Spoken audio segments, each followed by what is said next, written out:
Salam Nusantara bagi kita semua, selamat datang kembali di channel Ray Konoha. Ternyata tanpa kita sadari ada beberapa fakta menarik seputar agama Sunda Wiwitan. Fakta menarik pertama misalnya, ternyata agama Sunda Wiwitan ini melakukan yang namanya puasa selama 40 hari. Nggak tanggung-tanggung guys. Biasanya kan puasa itu 30 hari, tapi 40 hari guys. Luar biasa. Selain itu, tradisi masyarakat Sunda Wiwitan ini juga mereka terbiasa makan singkong dan makanan pokok mereka itu adalah singkong. Dan anehnya singkong ini diolah mirip seperti nasi. Sering dijuluki dengan rasi, ya. Orang yang atau suku yang masih stay atau yang menganut agama Sunda Wiwitan ini yang ada di Nusantara itu adalah suku Baduy. Jadi suku Baduy ini masih mengkonsumsi yang namanya singkong, ya. Sebenarnya kalau boleh jujur ya, Sunda Wiwitan ini, agama Sunda Wiwitan ini tidak hanya sekedar kepercayaan, tapi ini juga merangkap seperti budaya ya, semacam tradisi gitu. Sama seperti agama Samawi misalnya. Agama Muslim misalnya, agama Muslim itu kan satu kesatuan dengan budaya Arab kan, ya, seperti berpakaian, menggunakan hijab gitu ya, menggunakan sorban dan lain sebagainya ya. Jadi agama itu masuk, melekat gitu ke tradisinya gitu, tradisi budaya saat itu. Agama Sunda Wiwitan juga seperti itu, melekat. Bahkan tidak hanya cara berpakaian ya. Cara berpakaian orang Sunda Wiwitan itu biasanya menggunakan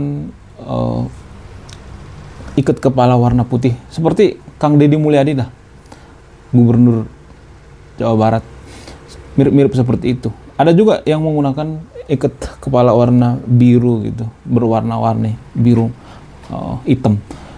Menarik memang. Jadi selain itu, yang paling utama, yang paling penting daripada ajaran Sunda Wiwitan ini atau agama Sunda Wiwitan ini adalah ternyata kalau kita menerapkan agama Sunda Wiwitan ini atau budaya, bukan agama ya, tapi budaya di kehidupan nyata, maka hasilnya sangat luar biasa. Sangat luar biasa. Saya tidak mengatakan kita harus mempraktekkan agamanya, tapi tradisinya ya, menghargai alam, ya, toleransi, menjaga hubungan antar umat manusia, jujur, berbuat baik. Karena kitab suci daripada agama Sunda Wiwitan ini adalah berbuat baik. Jarang-jarang loh kitab suci berbuat baik ya. Jadi ada sebuah desa, saya akan mengambil pembuktian ya. Ternyata walaupun suatu wilayah atau suatu daerah itu mayoritas beragama Muslim, kalau menerapkan budaya Sunda Wiwitan ini tetap bisa sangat luar biasa gitu hasilnya. Apa itu buktinya? Jadi ada sebuah desa di Sukabumi bernama Desa Ciptagelar. Desa Ciptagelar ini sangat sangat luar biasa gitu. Bahkan saking luar biasanya, di Desa Ciptagelar ini swasembada pangan hampir 100 tahun lamanya. Coba bayangkan. Swasembada itu biasanya setahun 2 tahunnya, tapi ini sampai ratusan tahun guys.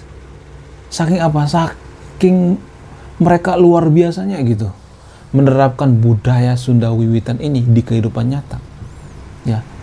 Padahal mayoritas agama di Desa Ciptagelar ini agama Muslim kok, bukan agama Sunda Wiwitan, tapi mereka mengambil budaya daripada Sunda Wiwitan. Makanya saya mengatakan bahwa ajaran Sunda Wiwitan ini melekat dengan budaya, tradisi leluhur kita, leluhur Nusantara.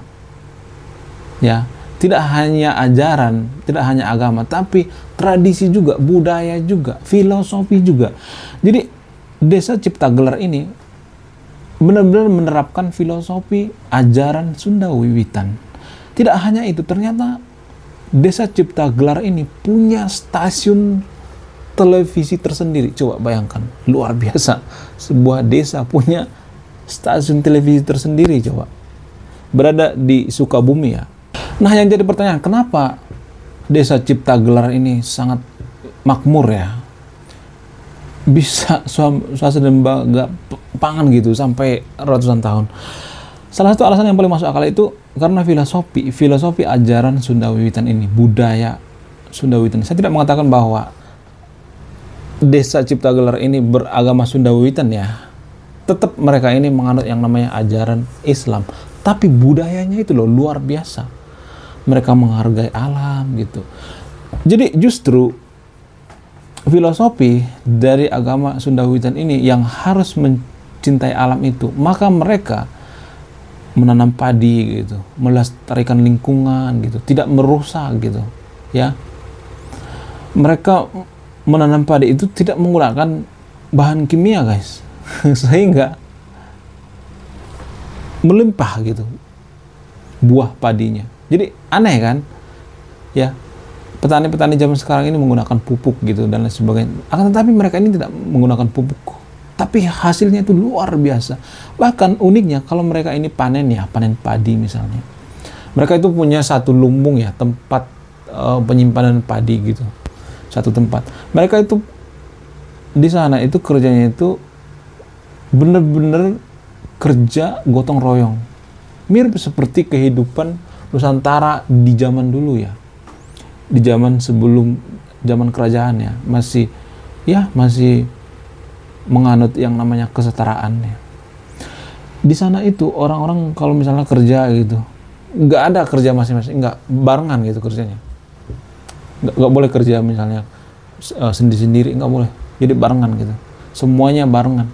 Ada kesetaraan, ya, sangat luar biasa. Selain itu mereka ini juga menghargai yang namanya alam ya, tempat yang seperti sungai misalnya, tempat wisata misalnya, mereka sangat menjaga. Makanya banyak orang berwisata ke sana.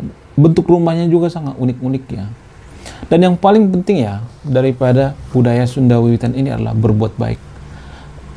Ya, kitab suci daripada agama Sunda Wiwitan ini adalah berbuat baik. Menurut saya ini sangat luar biasa ya. Tapi saya tuh ada pertanyaan yang mengganjal di kepala saya. Kenapa agama sebagus ini tidak banyak pengikutnya? Ya segitu aja gitu. Mereka ini hanya keturunan mereka yang menganut gitu. Nggak ada misalnya dari suku lain gitu menganut agama ini. Apa alasannya? Setelah saya meneliti dan memahami, ternyata kurang promosi ya, kurang promote gitu. Kalau agama impor kan langsung promosi kan gejar-gejarnya gitu ya. Dengan cara apa? Dengan cara menggunakan teknik marketing seperti misalnya agama kita yang paling benar, agama kita yang paling suci, kitalah jaminan masuk surga gitu. Padahal kalau kita berpikir secara rasional ya, surga itu kan belum pasti ya.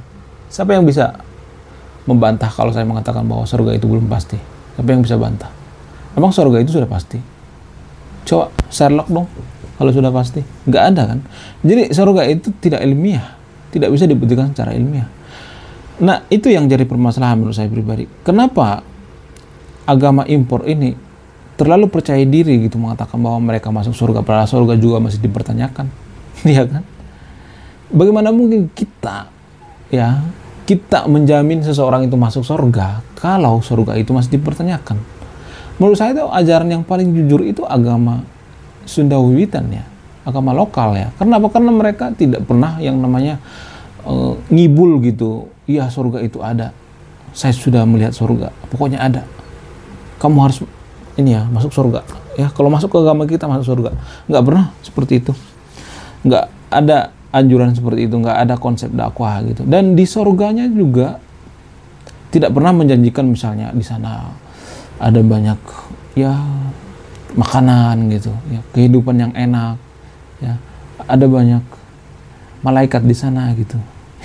Ada banyak wanita di sana yang cantik-cantik, yang semok-semok gitu. Ada bidadari misalnya. Nggak pernah gitu menjanjikan hal seperti itu. Sehingga orang-orang juga tidak terlalu penasaran ya. Karena gini guys, jujur ya. Banyak orang masuk ke agama tertentu itu hanya mengincar surga sebenarnya. Ya. Kalau surganya nggak terlalu menarik, ngapain? Ya kan? Buang-buang waktu. Kan gitu kan pikiran orang. Padahal kalau berpikir secara rasional, surga itu belum pasti. Belum pasti. Tidak bisa terbukti secara ilmiah. Ya. Tidak terbukti secara ilmiah. Tidak saintifik ya. Kalau kita mengatakan surga itu di mana, pasti dibuktikan dengan kata-kata. Surga itu hanya bisa dibuktikan dengan kata-kata, bacot doang. Ya. Jadi sebenarnya kita itu korban daripada marketing agama impor sebenarnya. Kenapa? Ya karena kita berpikir bahwa kita bisa masuk surga ya kalau masuk ke agama mereka. Padahal surga itu juga masih dipertanyakan, sama aja kalau begitu, sama aja kan, kayak agama lokal juga, apa bedanya kan? Agama lokal juga tidak terlalu berorientasi pada surga-surga. Ya. Jadi kembali ke topik ya. Di desa Cipta Gelar ini, di sana itu kalau misalnya mau memilih pemimpin itu musyawarah mufakat gitu. Ya. Tidak ada di sana orang yang menggunakan politisi-politisi gitu. Oh, kalian dibohongi oleh pemerintah, bla bla bla. Nggak ada seperti itu. Ya. Sangat unik saya melihat desa ini. Sangat unik banget ya.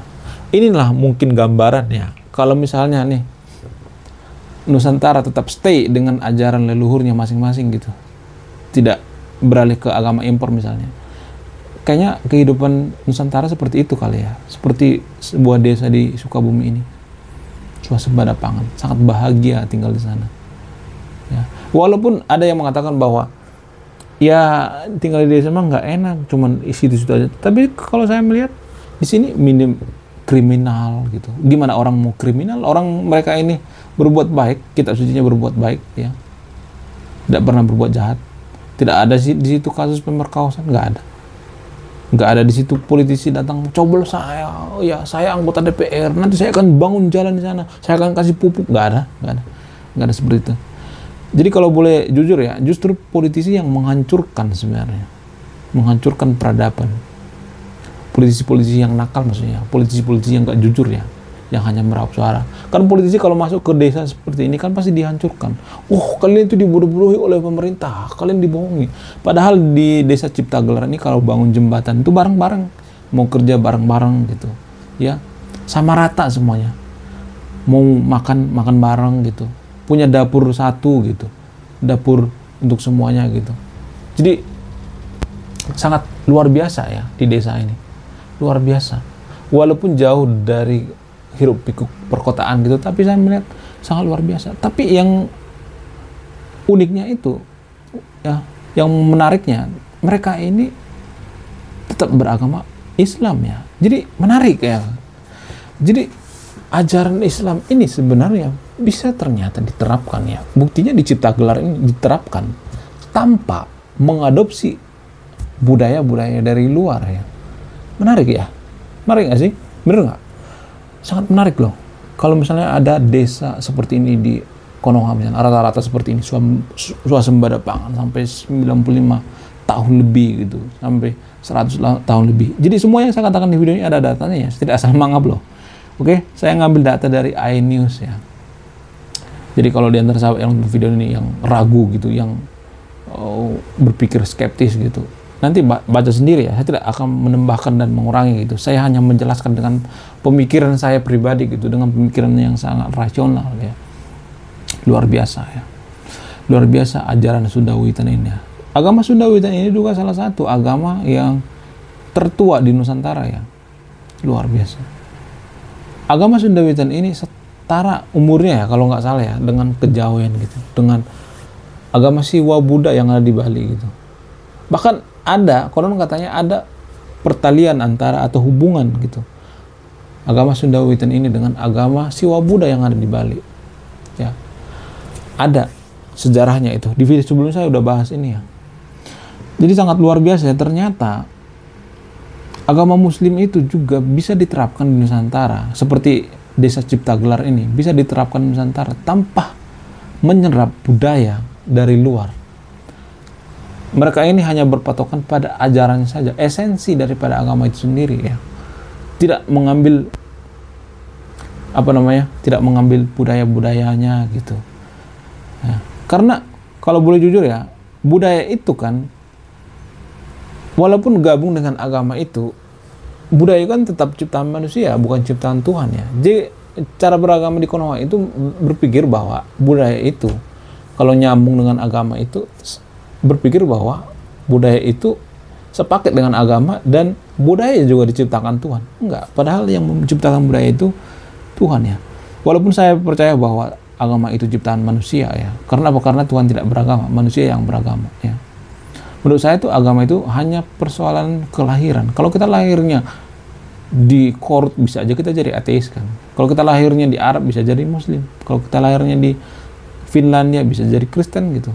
Kalau lahirnya di Filipina bisa jadi Katolik dan lain sebagainya. Jadi hanya persoalan kelahiran saja gitu. Jadi jangan terlalu kita memojokkan agama Sundawitan. Kalian masuk neraka. Kalian nggak masuk surga. Hanya kita yang punya masuk surga. Menurut saya Tuhan itu tidak pilih kasih. Tuhan itu maha baik. Kalaupun Tuhan itu ada ya, tidak mungkin dia pilih kasih. Tuhan macam apa? Tuhan yang pilih kasih. Sungguh tidak rasional. Oke, sekian video ini. Semoga bermanfaat. Sebelum saya dihujat oleh orang-orang yang terlalu tekstual dalam beragama, saya akan kabur dulu. Saya Rekonoha, salam rasional.